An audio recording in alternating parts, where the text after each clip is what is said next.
So this movie is inspired by the real files of the character you play. So it was making me wonder if you could maybe give us an example of something you saw in those files or learned about his true experience that made you, stop and go, like, no way this is possible. No way this ever happened. But the more you learned about him, maybe the more you believed. Well, that's actually, the key thing for me on this was getting fascinated by him. I know it makes me seem very naive, but I had no idea there was a job called the Chief Exorcist of the Vatican. I was like, oh, okay.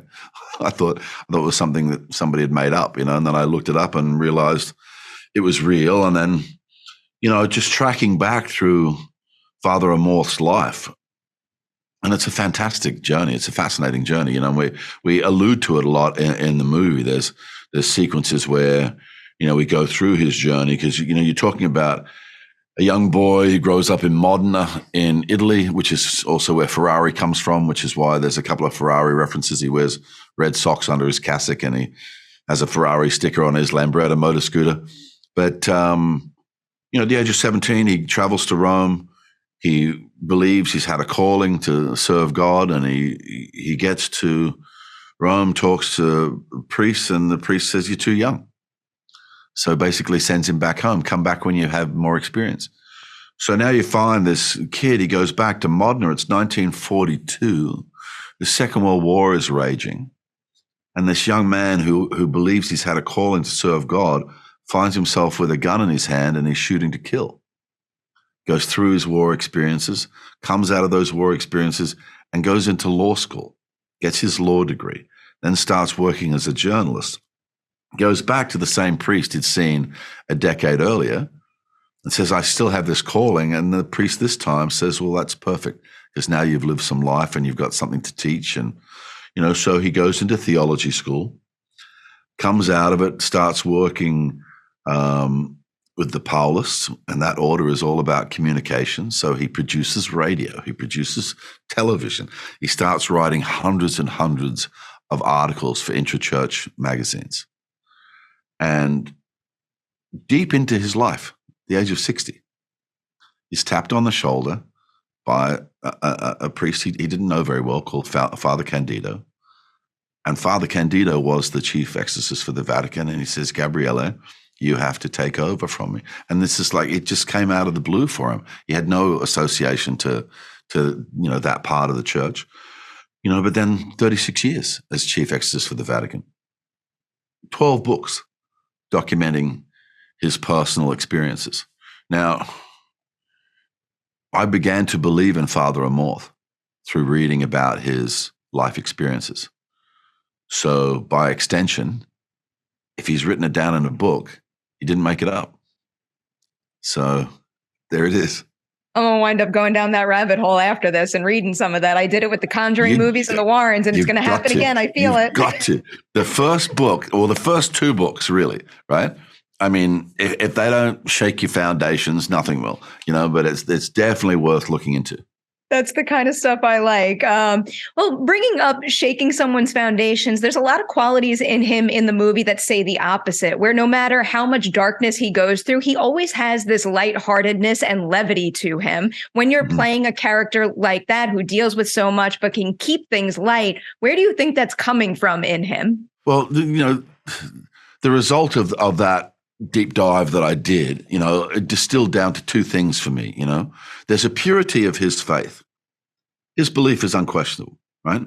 And you can see when people are with him and they've talked about it, and look, I met colleagues of his, I met friends of his, I met a man who did 160 exorcisms with him, and the way they talk about Father Amorth, it's not necessarily that he's on a pedestal, but he's certainly in his own rare air. They talk about him with a great deal of respect, and you think about a man who has to constantly deal with afflicted people and the darkness that those people are going through, the darkness that their families are going through, And one thing that became really clear is he had this crazy sense of humor, there's two things, right?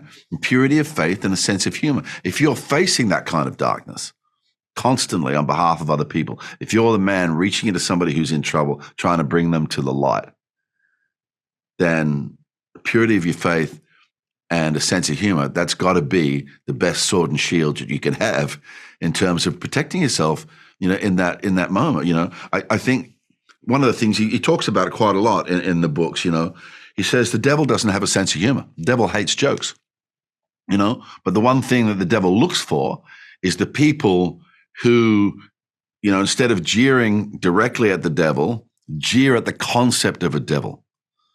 Because if they start to believe evil doesn't exist, they're the people that evil are available to evil potentially, right? Yes.